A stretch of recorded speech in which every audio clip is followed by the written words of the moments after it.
What is the sodium amytal story? Most people will not know this. So I'd like you to just explain what that story is. Okay, so sodium amytal is a drug which was popularly used in the 1980s going into the 1990s by psychologists and psychiatrists who were under the impression that it was some kind of truth serum. It had once been used actually as an anesthetic, but was now commonly used as a sort of truth serum. And it was linked in a very pronounced way to the satanic panic. Many of the cases in the satanic panic, if anyone listening doesn't know what the satanic panic is, it was basically this ridiculous moral panic which swept America, where people were convinced that there was a sort of network of blood drinking pedophiles who were Satan worshippers and were sacrificing babies in the woods and all this kind of crazy hoo-ha. So, and there were many patients who went to psychologists, were administered sodium amytal, and then experienced what they thought were recovered memories of having been subjected to satanic abuse. So in 1994, an investigative journalist called Mary Fisher writes an article for GQ and for another glossy magazine that I can't remember right now, might have been Esquire, maybe, called Was Michael Jackson Framed? And in this article, she references an interview that Evan Chandler did with a local television station in Los Angeles. She gives the name of the station and the date on which it aired, but I can't remember either as I'm sitting here talking to you now. And she says that in this interview that he gave, he told, I think it was Harvey Levin who went on to found TMZ, but he told the reporter that the way he had got Geordie Chandler to admit the abuse was that he had administered sodium amytal to him whilst performing a dental procedure. And as he came around from the sodium amytal, Geordie had disclosed the abuse. Now, if this is true, and I have no reason to doubt that Evan said this on the TV station, because it's difficult to imagine how Mary could have got it into print otherwise.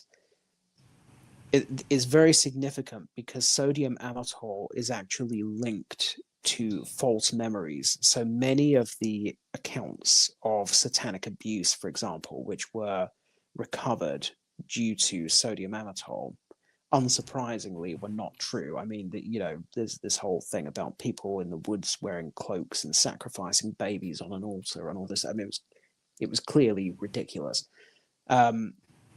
So if it is true that Geordie was administered sodium amytal, and that was inextricably intertwined with the changing of his story, because that was apparently the story that Evan told, was that after being administered this drug, Geordie suddenly started to say he was abused. It's massively significant because sodium amytal, what it does effectively, it makes you suggestible. So there was a pattern in the satanic panic where the same psychologists would have patient after patient after patient who all miraculously were recovering repressed memories of satanic abuse after being administered this drug. And it was effectively because that was what the psychologist was hoping they would say. So they would ask them leading questions, do you remember anything about being in the woods? Do you remember anything about sacrificing babies? Very similar to the very poor way in which children were interviewed in the McMartin preschool case, for example, which, by the way, was the same psychological psychology guru who ends up involved in the Geordie Chandler case. So if sodium amytal is indeed involved in this case and is linked to Geordie Chandler's change of story, that is massively significant. Well, look, I haven't worked for GQ, but I have written articles and features for similar magazines. And I'll just say, from my own experience, you cannot get that sort of claim in print unless you have very, very good sourcing for it. I mean, there are armies of fact checkers who sit down and go through every single word that you've written. I mean, my articles for Vanity Fair were fact checked in this way. My features for The Nation were fact checked in this way. It is so difficult to get a claim through, to get a claim into print, unless you can verify it and source it. And this one was obviously one that was so significant. I can't see personally how it was published if Mary Fisher, the reporter, wasn't able to prove that in fact Evan Chandler had claimed that he had administered this drug to his son. But that's just my aside. In 1993, during the police raid on Michael Jackson's house in connection to this case, 2 books were allegedly recovered from a filing cabinet in his property that showed photographs of naked boys. Now, naked children have been a recurring motif of art, visual art, going back at least as far as the Renaissance. But even so, I mean, this is something that a lot of people point to. I mean, what they do is they draw the inference, because Michael Jackson is accused of being attracted to young boys, the fact that he has these books must mean that he is in fact attracted to young boys. What is your take on that? Well, I mean, look, if you get accused of something, the police will find something in your home that they will say can corroborate. So, for example, I have a friend who is an adult who is a big fan of what I would call comics, but he would call graphic novels, right? So if you go to his house, he has shelves and shelves of like Batman and Superman comics.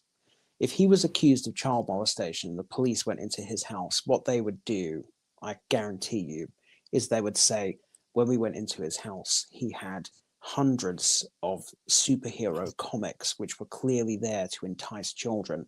So if they go into somebody's house and all they find is adult legal heterosexual pornography, then they will say, well, clearly this was there to stimulate and arouse children, to groom them and prime them for sexual abuse. If they go into somebody's house and they have pictures from when their kids were babies of them bathing their kids or whatever, well, we went into the house and there were pictures of naked babies. He had them on a hard drive. So they will always, they will find something. I was in it. Actually, I shouldn't talk about that because it's an ongoing case. But I was in a case over the road not long ago, where they found some material on a guy's phone and they were trying to argue that it was indicative of a sexual deviance. And I was just like, "What are you talking about?" But so these books, if you walk into Michael Jackson's home with the under the banner of Michael Jackson has been accused of child molestation. And by the way, the police, or certainly one of the key detectives on this case, decided Michael Jackson was guilty literally from the moment this allegation was made. And I can maybe talk about that a bit if you want me to. But and you find these books. Clearly, there is an inference which could reasonably be drawn. He's accused of molesting children, and we found these books. It's important to mention they're not child pornography. They are not illegal books. You can go out and buy these books today. I've not seen yet the new Netflix series, but I'm told by someone that has seen it that actually in the documentary, Diane Diamond, the journalist, is interviewed in her home and actually pulls out a copy of one of these books. I mean, when Michael was on trial, Court TV went out and bought the books and was showing the books on air. They're not illegal books. They're art books. In one of the books, Michael Jackson had actually written an inscription which said something like, because these what they are effectively is. Oh yes, I have. Yes, I have the. Okay. I have the inscription. You have the inscription. Yeah. So on the first page of one of these books, which contains photographs of children playing, children in the nude, children skinny dipping, that sort of thing. On the first page, apparently, Michael Jackson has written, "This is the life I want for my children." So he writes down, in fact, what he writes down exactly is, Look at the true spirit of happiness and joy in these boys' faces. This is the spirit of boyhood, a life I've never had and will always dream of. This is the life I want for my children. Now, I mean, I don't know about you, Charles, but that does not sound like the words of a pedophile to me. I'm sorry, like, I mean, it's, I mean, for whatever that's worth, I mean, this reads like someone who's pining for a kind of idyllic form of innocence that he feels has been robbed from him by virtue of his status as a child star. The bit that strikes me is the line that says, "This is the life I want for my children." I mean, if he's viewing this material in a sexual way, I mean, why would he bring in his kids? I mean, his future children. I mean, at the time that he writes this, he doesn't have any. It just doesn't pass muster to me. That does not sound like the sort of thing that a pedophile would write. But well, I don't know what your take is on that. It would be a very curious thing for somebody who is masturbating over this book to write in the front jacket, right? But another thing, what I would say also, these books, when they raided Neverland again in 2003, they never found anything similar, right? But at the 2005 trial, these books were weaponized by the prosecution again and again. They kept holding them up in court. They would, when defense witnesses were on the stand, they would hold the books up and say, well, would you let your child spend time with a man who owns this book? And so over the years, I've conducted probably about 200 hours of interviews with people connected to this case, from lawyers to witnesses to journalists that were in court to jurors. And one of the people that I interviewed was the jury foreman, whose name is Paul Rodriguez. And he spoke to me about these books. And he said there was something very strange about the way that the prosecution used these books in court, because they were constantly sort of flashing them around and holding them up as though they were some sort of bombshell, but they never really took them over to the jury and let them look at them properly. And so when they were in their deliberations, he said that one of the things they did was to request that those books were brought to them so they could look at them. And he said this is the jury. This is the jury that's been sequestered for the 2005 trial. Yes, the jury in the 2005 trial. Yeah, I'm not sure they were sequestered. Actually, were they sequestered? I can't remember.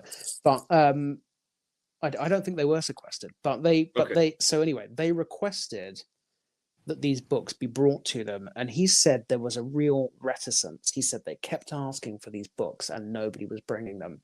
And in the end, they had to put their foot down and get a bit aggressive and say, we are the jury.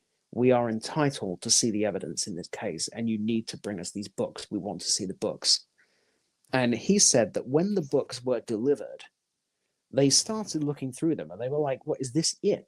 So he said he is an artist, so he likes to draw, and he's, drawn for many years. He said, this is the kind of book that when I go to the library, when I'm looking for books that you can study portraiture and how to draw the human body, these are the kind of books that are on the shelves. He said there was nothing in any way erotic or inappropriate about these books at all. And after the jury looked at them, they decided they were of no relevance at all, and they weren't indicative of any kind of deviance. So the jury had access to these books and basically dismissed them as an irrelevance. Ultimately, Charles, this case was settled for somewhere in the region of $20 million.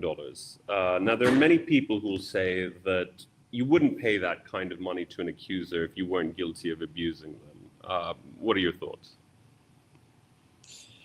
Yeah, so firstly, it's the civil case that's settled, not the criminal case. You can't settle a criminal case, and that's important to keep in mind. The second thing that's worth keeping in mind is that $20 million to you or I does not have the same value as it does to Michael Jackson. $20 million to Michael Jackson at that time is really not a large amount of money. The third thing to keep in mind is that from the very beginning of this case, Evan Chandler has been demanding $20 million. So if Michael Jackson was somebody who was inclined to pay $20 million to hush up the fact that he was abusing children. He had many opportunities to do that before the story broke, and he refused. He refused to pay. The fourth thing to keep in mind is that Michael Jackson was in a very difficult and unique legal situation where he was facing simultaneous civil and criminal proceedings. So Evan Chandler is in the middle of demanding money from Michael Jackson when he appears to accidentally trigger the criminal investigation, because he takes his son to the psychologist who follows the mandatory reporting rules and alerts the police. In the book that Evan and his brother produced, it's acknowledged by them freely throughout the text that the criminal investigation to them was an impediment and a nuisance. They wanted a settlement. They wanted cash. They were deeply aggrieved by the interruption in their scheme of the police investigation. That police investigation is going effectively nowhere. So they have an accuser who has already changed his story from adamantly insisting he wasn't molested to suddenly saying he was. That's discrediting. You have the additional potential complication of sodium amytal, if that's correct. That's deeply discrediting. You have the fact that they were trying to use these allegations to obtain a $20 million script writing deal and never went to the police. That's discrediting. You have the tape recorded conversation with the dad. That is discrediting. So the police do not have here a strong case. They raid Neverland. They don't find anything incriminating. They do the photo shoot and compare it to Jordan's description. It appears they don't find that particularly incriminating because charges do not follow.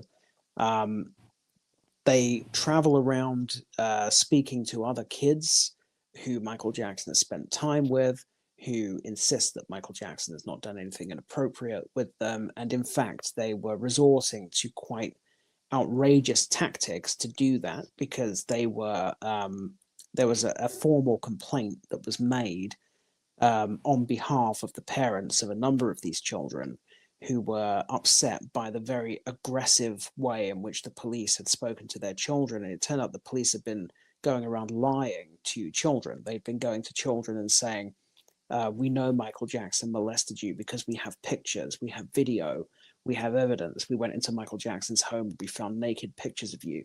They were telling all sorts of outrageous lies to try to trick children into admitting abuse, and it wasn't working. So their case was really not very good at all. But the case remained open. And meanwhile, Evan Chandler has filed, I think, a $30 million lawsuit. So that lawsuit is progressing through civil court at the usual speed, while the criminal case is kind of in suspended animation. But the criminal case is nonetheless pending. It's open and pending.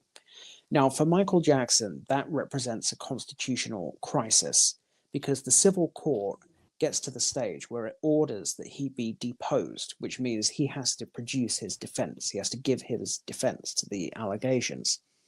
He has a constitutional right in America to a fair criminal trial, and he cannot get a fair criminal trial if he is forced to first disclose his defense in a civil case, because what that allows the prosecutors to do is to then tailor their case around your defense, because they've been given a sneak preview. So a classic example would be, you are accused of molesting somebody on the 15th of February. You produce evidence that shows you were out of the country between the 13th and the 17th of February, so you win your civil case.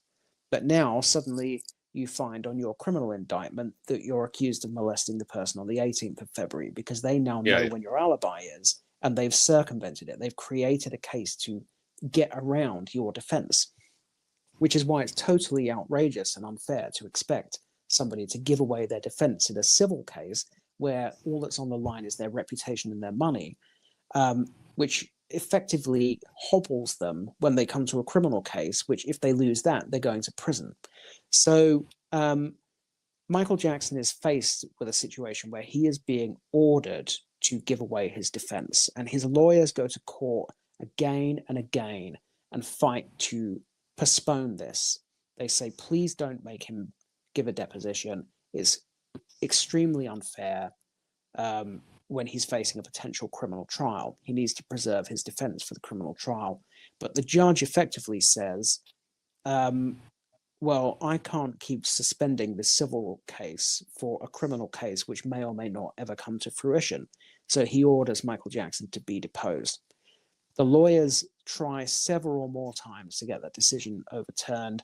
And ultimately, it is on the night before Michael Jackson is due to give his deposition that the case is settled. So there is actually quite a compelling and rational legal basis for that settlement, which does not point towards guilt, but in fact points towards an intent to go on to criminal trial and fight the allegations and preserve his defense for that criminal trial. And indeed, the settlement itself specifically says that it does not preclude anybody from continuing or testifying in the criminal case. It's a settlement of a civil issue only. Okay. Can you tell me a little bit about Josephine Zoni? Who is she, and what has she said about Jordan Chandler? So Josephine Zoni is one of several people who appeared on the defense witness list in the 2005 trial. So as I mentioned earlier, in the 2005 trial, the prosecution won a precedent-setting right to introduce evidence of prior bad acts. So Michael Jackson was on trial for the alleged molestation of a boy called Gavin Arvizo, but the prosecution was allowed to bring in allegations that he'd molested other kids, even though those kids said that they weren't molested. They were able to bring in a parade of sort of tabloid sources who'd received large amounts of money to make allegations against Michael Jackson and that kind of thing. In anticipation of that happening, Michael's defense investigators had been following what had happened to Jordan Chandler after the civil settlement. What they uncovered was that Jordan Chandler legally emancipated himself from his parents and cut them both off and refused to have anything to do with them. He went to college or university in New York to study music.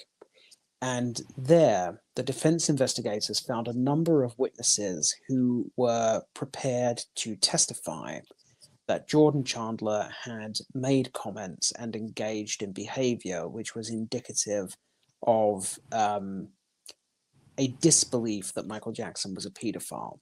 So one of those witnesses, we don't know what specifically the others were going to say, albeit Thomas Mesereau, the lead defense counsel, gave a speech to the Harvard Law School not long after the trial, and he said that some of the witnesses at least were going to testify that Jordan Chandler told them that he wasn't molested and that he hated his parents for making him say that he was molested.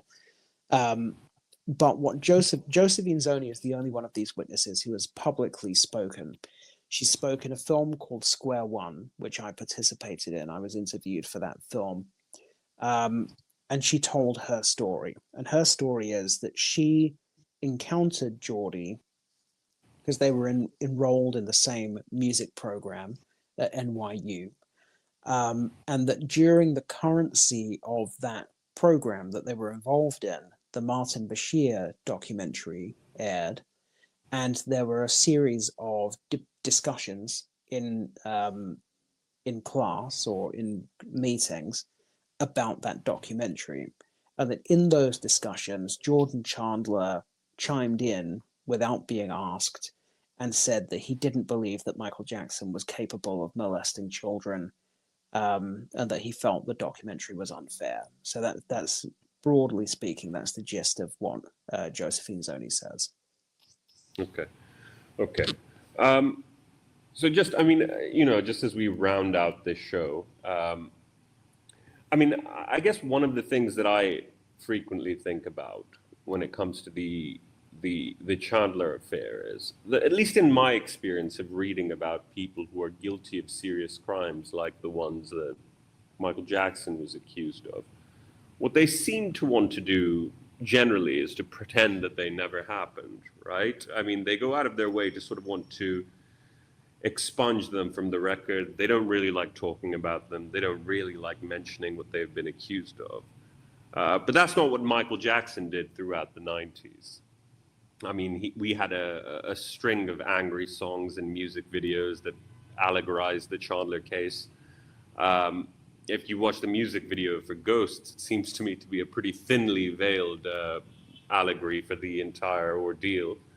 I mean, I could be wrong, but in my experience of human nature, it's only innocent people who are indignant in the way that they keep fixating on allegations that have been made about them in the past. I mean, I don't know what you think about that, but that would just be my experience. I mean, it's just Michael Jackson seemed to be referential, to keep referring to these things again and again and again through his music, whereas I think that unless you felt really wounded and indignant about the way you'd been treated, that's not something that you would do.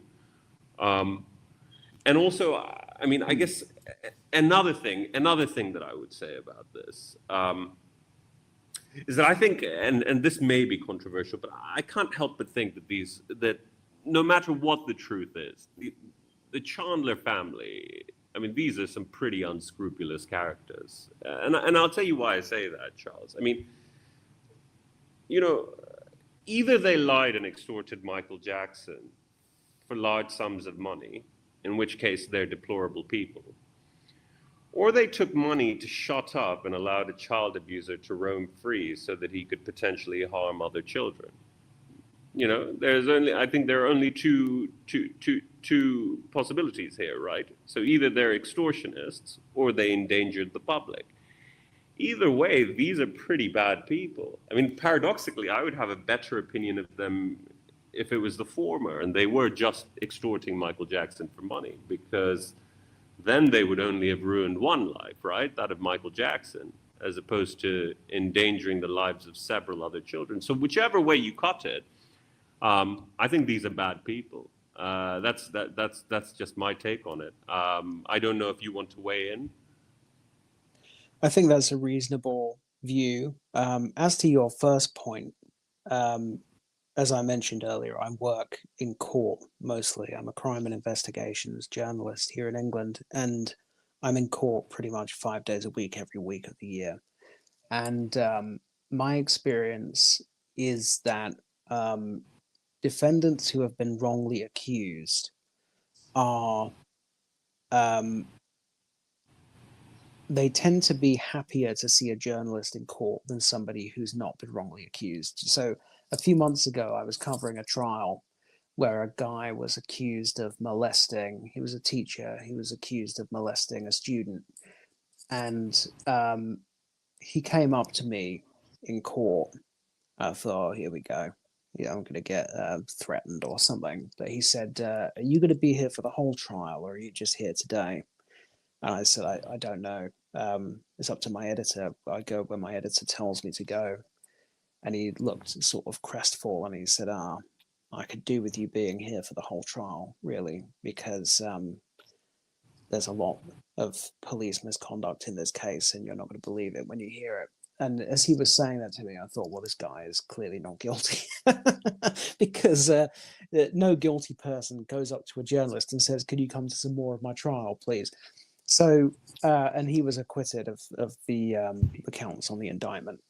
And I had another case recently. It was a guy who'd been caught up in an undercover police operation, very bizarre police operation where they set up a non-existent brothel and advertised it. And then when men called the number to book appointments, the phone was answered by an undercover officer posing as a madam, who would very, very quickly kind of rattle through this description of the person that they were booking, and would mention that they were 14 years old.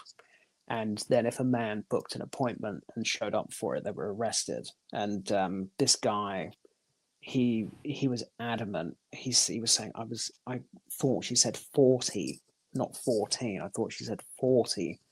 And he was very, very friendly with me throughout the whole trial. And I was present when he gave evidence, and he cried all the way through his evidence. It was so obvious that he was innocent, and the jury acquitted him. So it is my experience that people who've been wrongly accused are indignant about it, willing to talk about it, want to draw attention to the unfairness that they have suffered. Michael Jackson was obviously hampered to an extent because the settlement of the civil case included an NDA. So parties to the NDA were entitled to cooperate with law enforcement and to participate in a criminal trial, but were otherwise precluded from talking about the case. So Michael could not directly address the Chandler allegations for the rest of his life, but as you say, he did obliquely reference them throughout the History album, for example, and in the Ghosts short film. So in response to the History album, it's worth noting that Evan Chandler filed a $60 million lawsuit saying that the History album amounted to a breach of the NDA, and he was suing for $60 million plus the opportunity to record his own counter album called Evan Story.